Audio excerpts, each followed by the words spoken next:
ନମସ୍କାର ବନ୍ଧୁଗଣ। ଆଜି ଆମେ ଜାଣିବା ଧନବାନ ନାରୀଙ୍କର ଲକ୍ଷଣ। ଏହି ସବୁ ଲକ୍ଷଣ ଥିଲେ ନାରୀଟି ଖୁବ୍ ଧନବାନ ହୋଇଥାଏ ବୋଲି ଜାଣିବେ। ଚାଲନ୍ତୁ ଜାଣିବା ସେହି ସବୁ ଲକ୍ଷଣ। ପ୍ରଥମ ଲକ୍ଷଣ, ଯେଉଁ ନାରୀର ଚେହେରା ନିଜ ପିତାଙ୍କ ପରି ହୋଇଥାଏ ସେ ନାରୀ ଖୁବ୍ ଧନବାନ ହୋଇଥାଏ। ସେ ଜୀବନରେ ସମସ୍ତ ପ୍ରକାରର ସୁଖ ସମୃଦ୍ଧି ଭୋଗ କରିଥାଏ। ସେ ଖୁବ୍ ଲକ୍ଷ୍ମୀବନ୍ତ ହୋଇଥାଏ। ଲକ୍ଷ୍ମୀ ତା ଉପରେ ସର୍ବଦା ସନ୍ତୁଷ୍ଟ ରୁହନ୍ତି। ଏହିଭଳି ନାରୀମାନେ ଖୁବ୍ ଭଲ ଅଟନ୍ତି। ଦ୍ୱିତୀୟଟି ହେଉଛି, ଯେଉଁ ସ୍ତ୍ରୀ ଲୋକଙ୍କ ନାଭି ଗଭୀର ହୋଇଥାଏ ସେମିତି ସ୍ତ୍ରୀକୁ ଶୁଭ ବୋଲି ମନାଯାଏ। ଏହିପରି ସ୍ତ୍ରୀମାନେ ନିଜ ସ୍ୱାମୀଙ୍କ ପାଇଁ ଖୁବ୍ ଭାଗ୍ୟଶାଳୀ ଅଟନ୍ତି। ବିବାହ ପରେ ଏମାନଙ୍କ ଘରକୁ ସୁଖ ସମୃଦ୍ଧି ସର୍ବଦା ଆସିଥାଏ। ତୃତୀୟଟି ହେଉଛି, ଯେଉଁ କନ୍ୟାର ଜଙ୍ଘ ହୃଷ୍ଟପୃଷ୍ଟ ଓ ମାଂସଳ ହୋଇଥାଏ ସେମାନଙ୍କୁ ବୈଭବଶାଳୀ ବୋଲି ମନାଯାଇଥାଏ। ଏମାନେ ଖୁବ୍ ଧନବାନ ହୁଅନ୍ତି। ଧନ ଏମାନଙ୍କ ପାଖ କେବେ ବି ଛାଡ଼ି ଯାଏ ନାହିଁ। ଧନ ସର୍ବଦା ଏମାନଙ୍କ ପାଖକୁ ଆସିଥାଏ। ଚତୁର୍ଥଟି ହେଉଛି, ଯେଉଁ ସ୍ତ୍ରୀ ଲୋକଙ୍କ ଶରୀର ହାତୀ ଭଳି ଆଗକୁ ଉଠିକି ଥିବ ସେ ସ୍ତ୍ରୀ ଖୁବ୍ ସୌଭାଗ୍ୟଶାଳୀ ହୋଇଥାଏ। କହିବାକୁ ଗଲେ ହାତୀଙ୍କ ଆକୃତିର ଶରୀର ହୋଇଥିବାରୁ ହାତୀ ଏମାନଙ୍କ ଭାଗ୍ୟରେ ସୁନା କଳସ ଢାଳିଥାଏ। ଏମାନେ ଖୁବ୍ ଭାଗ୍ୟବାନ ଅଟନ୍ତି। ପଞ୍ଚମଟି ହେଉଛି, ଯେଉଁ ସ୍ତ୍ରୀର ନାଭି ପାଖରେ କିମ୍ବା ନାଭି ତଳେ କାଳି ଯାଇଥାଏ ସେ ସ୍ତ୍ରୀ ଖୁବ୍ ଭାଗ୍ୟଶାଳୀ ହୋଇଥାଏ। ସେ ସ୍ତ୍ରୀ ନିଜ ସ୍ୱାମୀଙ୍କୁ ଖୁବ୍ ଖୁସିରେ ରହିଥାଏ। ଏମାନଙ୍କର ସର୍ବଦା ସଂସାର ସବୁବେଳେ ଖୁସିରେ ଭରି ରହିଥାଏ। 6 ନମ୍ବରଟି ହେଉଛି, ଯେଉଁ ସ୍ତ୍ରୀମାନଙ୍କ ପାଦର କାନି ଆଙ୍ଗୁଠି ଭୂମିକୁ ସ୍ପର୍ଶ କରୁଥିବ ସେ ସ୍ତ୍ରୀ ଖୁବ୍ ଭାଗ୍ୟବାନ ଅଟେ। ତା ଜୀବନରେ କେବେ ବି ଦୁଃଖ ଆସିନଥାଏ। ମା ଲକ୍ଷ୍ମୀ ସର୍ବଦା ତା ଉପରେ କୃପା ଦୃଷ୍ଟି ରଖିଥାନ୍ତି। ସେ ସବୁବେଳେ ଖୁସିରେ ରୁହେ। 7 ନମ୍ବରଟି ହେଉଛି, ଯେଉଁ ସ୍ତ୍ରୀର ଦାନ୍ତ ଲମ୍ବା ଏବଂ ଚିକ୍କଣ ହୋଇଥାଏ ସେ ସ୍ତ୍ରୀକୁ କେବେ ଧନ ସମ୍ବନ୍ଧୀୟ ଅସୁବିଧାର ସାମ୍ନା କରିବାକୁ ପଡ଼ିନଥାଏ। ନିଜର ସ୍ୱାମୀଙ୍କ ଭାଗ୍ୟରେ ସେ ଖୁବ୍ ଧନ ସମୃଦ୍ଧି ଭରି ଦେଇଥାନ୍ତି। ବିବାହ ପରେ ଏମାନଙ୍କ ଜୀବନ ସୁଖରେ କଟେ। 8 ନମ୍ବରଟି ହେଉଛି, ଯେଉଁ ସ୍ତ୍ରୀ ପାଦରେ ଶଙ୍ଖ ଚକ୍ର ପଦ୍ମ ଇତ୍ୟାଦି ଚିହ୍ନ ରହିଥାଏ ସେ ସ୍ତ୍ରୀ ବହୁତ ଭାଗ୍ୟଶାଳୀ ହୋଇଥାଏ। ଏମାନେ ମା ଲକ୍ଷ୍ମୀଙ୍କ ସହିତ ସମାନ ହୋଇଥାନ୍ତି। ମା ଲକ୍ଷ୍ମୀଙ୍କ କୃପା ଏମାନଙ୍କର ଉପରେ ସବୁବେଳେ ବର୍ଷୁଥାଏ। ବିବାହ ପରେ ଏମାନେ ଶାଶୁଘର ପାଇଁ ଖୁବ୍ ଭାଗ୍ୟବାନ ଅଟନ୍ତି। 9 ନମ୍ବରଟି ହେଉଛି, ଯେଉଁ ସ୍ତ୍ରୀର ବାଳ ଲମ୍ବା ସେହି ସ୍ତ୍ରୀ ଖୁବ୍ ଭାଗ୍ୟଶାଳୀ ହୋଇଥାଏ।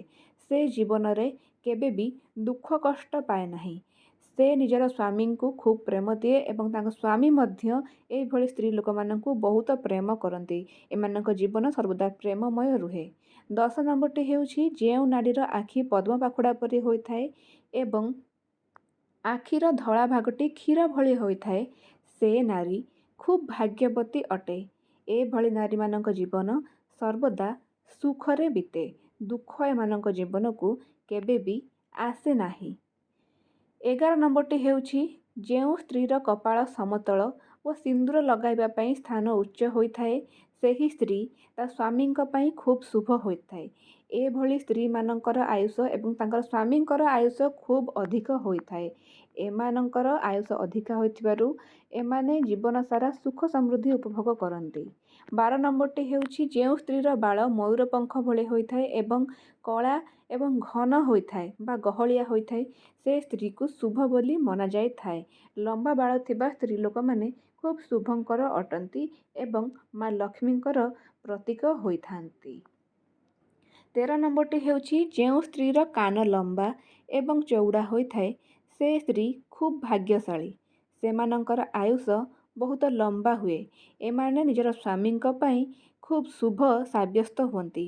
ଏମାନଙ୍କର ବୈବାହିକ ଜୀବନ ଖୁବ୍ ଭଲରେ ବିତେ। ତେବେ ଚାଲନ୍ତୁ ଜାଣିବା 14ତମ ନିୟମ ବିଷୟରେ। ଯେଉଁ ସ୍ତ୍ରୀ ଲୋକଙ୍କ ବେକ ଲମ୍ବା ହୋଇଥାଏ ସେମାନେ ଖୁବ୍ ଶୁଭ। ଏଭଳି ସ୍ତ୍ରୀଙ୍କ ସ୍ୱାମୀଙ୍କ ଜୀବନରେ କେବେ ବି ଧନର ଅଭାବ ହୁଏ ନାହିଁ। ଏଭଳି ସ୍ତ୍ରୀମାନଙ୍କର ସ୍ୱାମୀମାନେ ଖୁବ୍ ଧନବାନ ଅଟନ୍ତି। ଚାଲନ୍ତୁ ଜାଣିବା 15 ନମ୍ବର ନିୟମ ବିଷୟରେ। ଯେଉଁ ସ୍ତ୍ରୀ ଲୋକଙ୍କ କହୁଣୀ ଗୋଲ ଏବଂ କୋମଳ ହୋଇଥାଏ ସେହି ସ୍ତ୍ରୀଙ୍କ ଜୀବନ ସୁଖ ସୁବିଧାରେ ପୂରଣ ହୋଇଥାଏ। ସେମାନେ କେବେ ଜୀବନରେ ଦୁଃଖ ଦେଖନ୍ତି ନାହିଁ। ସେମାନେ ସର୍ବଦା ସୁଖ ଉପଭୋଗ କରନ୍ତି, ଜୀବନ ସାରା ଖୁସିରେ ବିତାନ୍ତି। 16 ନମ୍ବର ନିୟମ ହେଉଛି, ଯେଉଁ ସ୍ତ୍ରୀ ଲୋକଙ୍କ ପାଦ ଆଙ୍ଗୁଠି ସୁନ୍ଦର ଏବଂ ଲାଲ ରଙ୍ଗର ହୋଇଥାଏ, ସେ ସ୍ତ୍ରୀର ଜୀବନ ସୁଖରେ ପରିପୂର୍ଣ୍ଣ ହୋଇଥାଏ। ଏମାନଙ୍କର ସ୍ୱାମୀ ସହିତ ସମ୍ପର୍କ ଖୁବ୍ ଭଲ ହୋଇଥାଏ। ଏମାନଙ୍କର ସ୍ୱାମୀ ମଧ୍ୟ ଖୁବ୍ ଧନବାନ ହୋଇଥାନ୍ତି। ତେବେ ଚାଲନ୍ତୁ ଜାଣିବା 17 ନମ୍ବର ନିୟମ ବିଷୟରେ। ଯେଉଁ ସ୍ତ୍ରୀ ଲୋକଙ୍କ ଭ୍ରୂଲତା ଯୋଡ଼ି ହୋଇ ରହିଥାଏ, ସେହି ସ୍ତ୍ରୀ ଲୋକମାନେ ଖୁବ୍ ଭାଗ୍ୟଶାଳୀ। ଯେଉଁମାନଙ୍କର ଏଭଳି ଭ୍ରୂଲତା ଥାଏ, ସେମାନେ ଜୀବନରେ ବହୁତ ଟଙ୍କା ପଇସାର ଉପଭୋଗ କରନ୍ତି ଏବଂ ଧନ ଐଶ୍ୱର୍ଯ୍ୟ ମଧ୍ୟ ପାଆନ୍ତି। ଏମାନେ ବହୁତ ସୁଖୀ ହୋଇଥାନ୍ତି। ଯେଉଁ ସ୍ତ୍ରୀର ଆଖି ବଡ଼ ବଡ଼ ହୋଇଥାଏ, ସେ ସ୍ତ୍ରୀ ଖୁବ୍ ଦୟାଳୁ ଏବଂ ସେ ସ୍ତ୍ରୀଙ୍କ ଜୀବନରେ ଧନର ଅଭାବ ରୁହେ ନାହିଁ। ଏମାନେ ସର୍ବଦା ଅନ୍ୟକୁ ସାହାଯ୍ୟ କରନ୍ତି। ଅନ୍ୟର ଦୁଃଖ ଏମାନେ ଦେଖିପାରନ୍ତି ନାହିଁ। ଏଭଳି ସ୍ତ୍ରୀ ଲୋକମାନଙ୍କ ଜୀବନରେ ଧନର ଅଭାବ ରୁହେ ନାହିଁ। ତେବେ ଚାଲନ୍ତୁ ଜାଣିବା 19 ନମ୍ବର ନିୟମ ବିଷୟରେ। ଯେଉଁ ସ୍ତ୍ରୀର ବାମ ଭାଗ ଅପେକ୍ଷା ଡାହାଣ ଭାଗରେ ଅଧିକ କଳାଜାଇ ରହିଥାଏ, ସେ ସ୍ତ୍ରୀ ବହୁତ ଶୁଭ। ସେ ତା ଶାଶୁ ଶ୍ୱଶୁରଙ୍କ ପାଇଁ ବହୁତ ଲକି ହୋଇଥାଏ। ଶାଶୁ ଶ୍ୱଶୁରଙ୍କ ସହିତ ତାର ସମ୍ପର୍କ ବହୁତ ଭଲ ହୋଇଥାଏ। ସେ ଜୀବନ ସାରା ସୁଖ ସମୃଦ୍ଧି ପାଏ। ଯେଉଁ ସ୍ତ୍ରୀ ଲୋକଙ୍କ ପାଦ ଲମ୍ବା ହୋଇଥାଏ, ସେମାନେ ମା ଲକ୍ଷ୍ମୀଙ୍କର ସ୍ୱରୂପ ହୋଇଥାନ୍ତି। ଲମ୍ବା ପାଦ ଥିବା ସ୍ତ୍ରୀ ଲୋକଙ୍କ ଉପରେ ମା ଲକ୍ଷ୍ମୀଙ୍କର କୃପା ଦୃଷ୍ଟି ସବୁବେଳେ ରହିଥାଏ। ମା ଲକ୍ଷ୍ମୀଙ୍କ ଆଶୀର୍ବାଦ ଯୋଗୁଁ ସେମାନେ ଜୀବନରେ କେବେ ବି ଅଭାବ ଅସୁବିଧା ଦେଖନ୍ତି ନାହିଁ, ସବୁବେଳେ ସୁଖରେ ରୁହନ୍ତି। ଯେଉଁ ସ୍ତ୍ରୀ ଲୋକଙ୍କ ମଥା ମଝିରେ କଳାଜାଇ ରହିଥାଏ, ସେମାନଙ୍କ ସ୍ୱାମୀ ଖୁବ୍ ଧନବାନ ହୋଇଥାନ୍ତି। ସେମାନଙ୍କର ସ୍ୱାମୀଙ୍କର ଅର୍ଥର ରୋଜଗାର ଖୁବ୍ ଅଧିକ ହୁଏ। ସେମାନଙ୍କୁ କେବେ ବି ଅର୍ଥର ଅଭାବ ଦେଖାଯାଏ ନାହିଁ।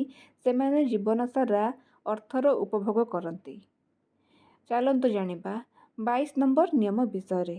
ଯେଉଁ ସ୍ତ୍ରୀ ଚାଲିବା ସମୟରେ ଧୂଳି ଉଡ଼ାଇ ଚାଲନ୍ତି, ସେମାନେ ନିଜ ପରିବାର ପାଇଁ ଅଶୁଭ ଅଟନ୍ତି।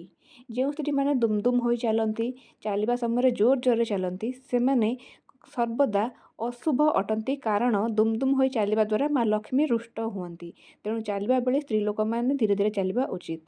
ଯେଉଁ ସ୍ତ୍ରୀ ଲୋକଙ୍କ ଓଠ ଲାଲ ଏବଂ କୋମଳ ହୋଇଥାଏ, ସେମାନେ ବହୁତ ଭାଗ୍ୟବାନ ହୋଇଥାନ୍ତି।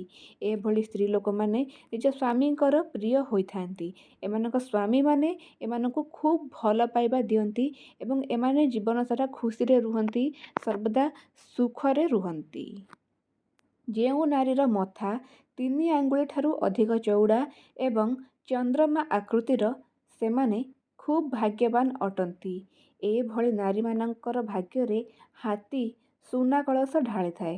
ଏମାନେ ବହୁତ ଧନ ସମ୍ପତ୍ତିର ଅଧିକାରୀ ହୁଅନ୍ତି ଏବଂ ଶାଶୁଘରେ ମଧ୍ୟ ସୁଖରେ ରୁହନ୍ତି। ଯେଉଁ ସ୍ତ୍ରୀର ଆଙ୍ଗୁଠି ଲମ୍ବା ଏବଂ ସୁନ୍ଦର ହୋଇଥାଏ, ସେ ସ୍ତ୍ରୀ ନିଜ ସ୍ୱାମୀଙ୍କ ପାଇଁ ଅତ୍ୟନ୍ତ ଭାଗ୍ୟଶାଳୀ ହୋଇଥାନ୍ତି।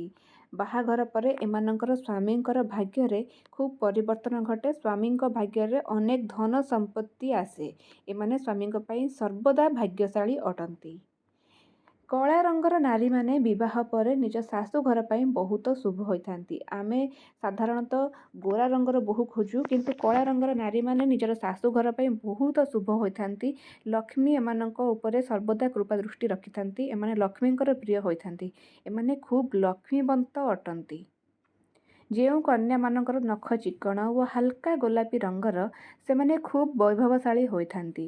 ସେମାନଙ୍କର ସ୍ୱାସ୍ଥ୍ୟ ବହୁତ ଭଲ ରହେ। ସେମାନଙ୍କର ସାଧାରଣତଃ ସ୍ୱାସ୍ଥ୍ୟଗତ ସମସ୍ୟା ବେଶୀ ଦେଖାଯାଏ ନାହିଁ। ଏମାନେ ଖୁବ୍ ସୁଖୀ ଅଟନ୍ତି। ଏମାନେ କେବେ ବି ଦୁଃଖ ଭୋଗ କରନ୍ତି ନାହିଁ। ଯେଉଁ ସ୍ତ୍ରୀ ଲୋକଙ୍କ ଆଙ୍ଗୁଠିର ଯୋଡ଼ ସଫା ଏବଂ ସ୍ପଷ୍ଟ ଦେଖାଯାଏ, ସେମାନେ ନିଜ ସ୍ୱାମୀଙ୍କ ପାଇଁ ଖୁବ୍ ଭାଗ୍ୟବାନ। ଏମାନଙ୍କର ସ୍ୱାମୀମାନେ ବିବାହ ପରେ ଅନେକ ଧନ ରୋଜଗାର କରନ୍ତି। ଏମାନଙ୍କ ପାଖରେ କେବେ ବି ଧନର ଅଭାବ ହୁଏ ନାହିଁ ଏବଂ ସ୍ୱାମୀ ସ୍ତ୍ରୀଙ୍କ ସମ୍ପର୍କ ମଧ୍ୟ ସବୁବେଳେ ଭଲ ରୁହେ।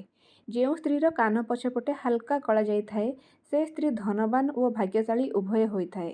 ସେ ଧନ ମଧ୍ୟ ପାଏ ଏବଂ ତାର ଭାଗ୍ୟ ମଧ୍ୟ ଖୁବ୍ ଭଲ ହୋଇଥାଏ, ଅର୍ଥାତ୍ ସେ ସୁଖ ମଧ୍ୟ ପାଏ। ସେ ଧନ ଓ ସୁଖ ଉଭୟକୁ ଉପଭୋଗ କରେ। ଏଭଳି ସ୍ତ୍ରୀ ଖୁବ୍ ସୁଖୀ ଅଟନ୍ତି।